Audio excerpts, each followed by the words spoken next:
Innal hamdalillah nahmaduhu wa nasta'inuhu wa nastaghfiruh wa na'udzu billahi min sururi anfusina wa min sayyiati a'malina.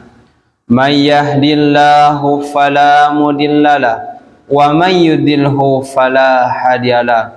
Asyhadu an la ilaha illallah wahdahu la syarikalah wa asyhadu anna Muhammadan abduhu wa rasuluh la nabi wala rasul ba'da. Allahumma sallim wa sallim ala nabiyyina Muhammad wa ala ali Muhammad. Qala Allahu fi kitabil karim, a'udzu billahi minasy syaithanir rajim. Bismillahirrahmanirrahim. Ya ayyuhalladzina amanu taqullaha haqqa tuqatih wa la tamutunna illa wa antum muslimun. Wa qala aidan ya ayyuhan nasu taqu rabbakumul ladzi khalaqakum min nafsin wahidah wa khalaqa minha zawjaha wa bassa minhuma rijalan katsiran wa nisaa wattaqullaha alladzi tasaaluna bihi wal arham innallaha kana 'alaikum raqiba. Wa qala thumma la'atiyannahum min baini aydihim wa min khalfihim wa an aymanihim wa an syama'ilihim wa la tajidu aksarohum syakirin. Amma ba'du. Jamaah salat Jumat rahimakumullah. Bersyukur kita kepada Allah Subhanahu wa taala di Jumat yang berbahagia ini. Allah Subhanahu wa taala senantiasa memberikan kenikmatan kepada kita. Nikmat-nikmat yang Allah berikan itu sungguh sangat banyak. Maka sebagai seorang hamba, nikmat yang Allah berikan itu sudah sepatutnya bagi kita untuk mensyukuri.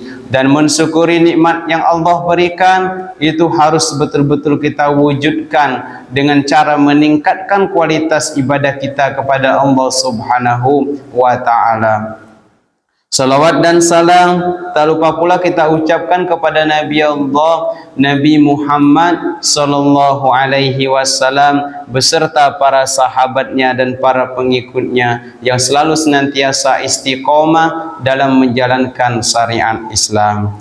Jamaah salat Jumat rahimakumullah. Selanjutnya khatib berwasiat kepada diri khatib pribadi juga kepada jemaah sekalian, mari bersama-sama kita tingkatkan ketakwaan kita kepada Allah Subhanahu wa taala. Mari giat dan tumbuh suburkan lagi minat kita dalam mendatangi masjid. Mari ajak anak keturunan kita dalam rangka meramaikan dan memakmurkan masjid kita, melaksanakan solat wajib 5 waktu berjamaah bersama dengan imam. Jamaah salat Jumat rahimakumullah. Di dalam kehidupan ini sesungguhnya kita memiliki musuh yang nyata. Apa musuh yang nyata bagi kita? Yaitu iblis.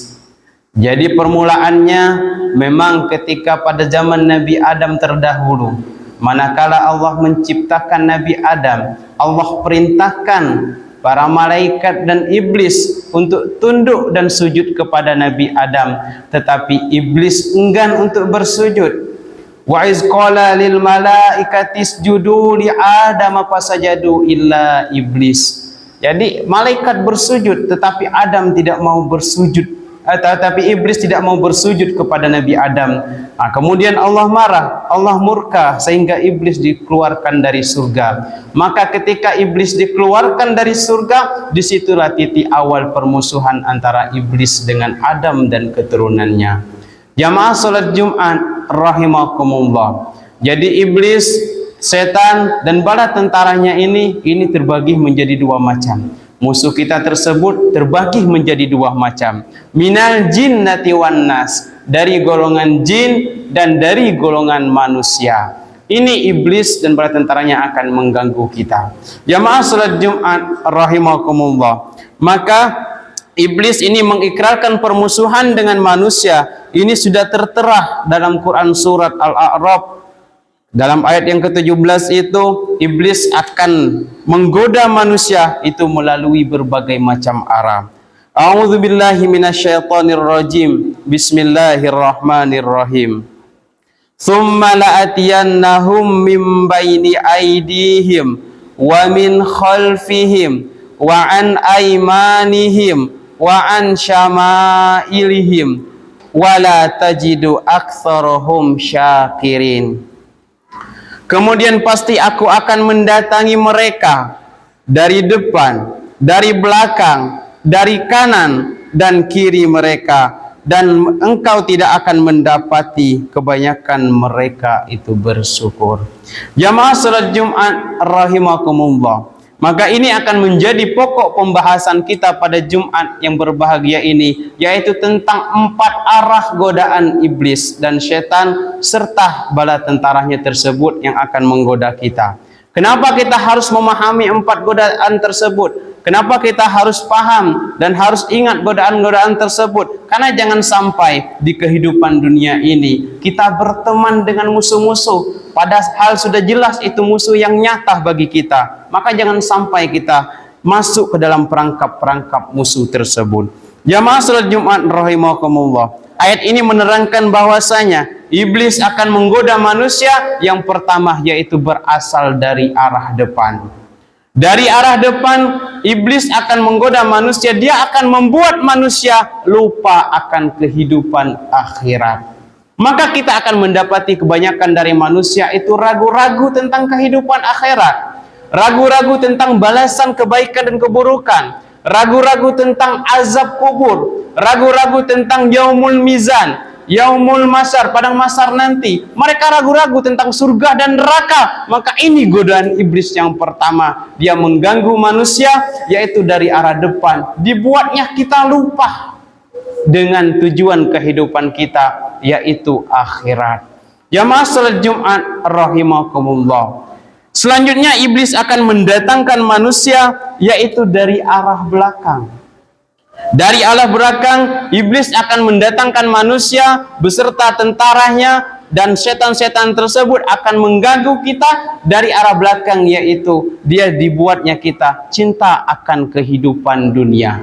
Makanya ada sebuah penyakit, uhbud dunia wa karahyatul maut. Cinta akan kehidupan dunia dan takut akan kematian. Maka kita akan mendapati kebanyakan dari manusia pergi pagi, pulang malam, setiap hari, peras keringat, banting tulang, semua yang dicari yaitu tujuan kehidupan dunia. Mereka mencari kehidupan dunia, mencari harta sebanyak-banyak mungkin, mencari pangkat setinggi-tinggi mungkin, mencari jabatan setinggi-tinggi mungkin. Ini tujuan kehidupan manusia yang digoda oleh iblis, yaitu dari arah belakang dibuatkannya bahwa tujuan kita hanya untuk dunia semata. Jamaah salat Jumat rahimakumullah. Selanjutnya yang ketiga, iblis akan menggoda manusia datang dari arah kanan.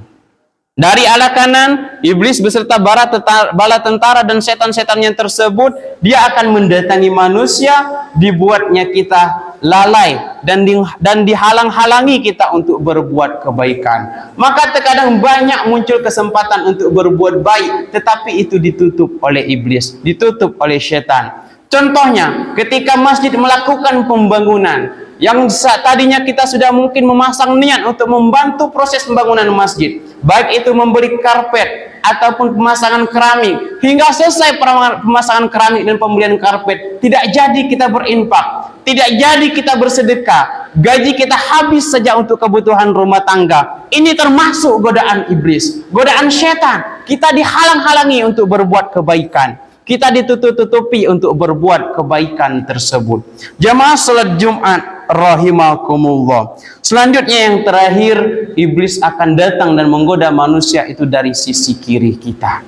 Dari sisi kiri, iblis, setan dan para tentaranya akan menggoda manusia, yaitu dibuatnya kemaksiatan dan dosa-dosa yang dilakukan itu akan dihiasi dengan kebaikan-kebaikan. Maka kita akan mendapati begitu banyak kaum muslimin yang terjerumus kepada dosa dan maksiat, baik itu perzinahan, baik itu perjudian, baik itu perselingkuhan, narkoba, kecanduan judi segala macam, itu semua dihiasi oleh iblis menjadi hal-hal yang biasa, seolah-olah tidak mengapa. Maka ini godaan iblis yang ketiga, dibuatnya dosa dan maksiat itu menjadi hal yang biasa untuk dilakukan. Padahal 7 golongan dosa besar tersebut itu sangat berat azabnya di sisi Allah Subhanahu wa ta'ala. Jamaah salat Jumat rahimakumullah, iblis hanya menyebut dari 4 arah sisi ini, tetapi iblis tidak menyebut dia akan menggoda manusia dari atas dan bawah. Maka ini akan menjadi solusi bagi kita agar kita terhindar dari godaan iblis tersebut. Dari atas artinya rahmat dan kasih sayang Allah itu turun dari langit. Maka perbanyaklah doa. Maka kita disunahkan dari bangun tidur hingga tidur lagi itu, setiap aktivitas kita ada doa. Masuk kamar mandi, keluar kamar mandi, berangkat kerja, pulang kerja, hingga tidur, itu semua ada adab-adabnya, ada doa di dalam Islam. Maka perbanyaklah doa, perbanyaklah meminta kepada Allah Subhanahu wa ta'ala. Selanjutnya, solusi yang kedua yaitu dari arah bawah. Iblis tidak bisa mengganggu manusia, yaitu dari arah bawah itu manusia melakukan sujud, tunduk dan taat kepada Allah. Maka ini menjadi solusi terbaik bagi kita. Perbanyaklah sujud, perbanyaklah melakukan sholat 5 waktu, jangan sampai tinggal, ditambahkan dengan sholat-sholat yang lain ataupun sunnah-sunnah yang lain. Karena iblis tidak bisa menggoda dari bawah, tidak bisa menggoda manusia yang senantiasa tunduk dan sujud kepada Allah Subhanahu wa ta'ala. Aqulu qawli hadza fastaghfiru innahu huwal ghafurur rahim.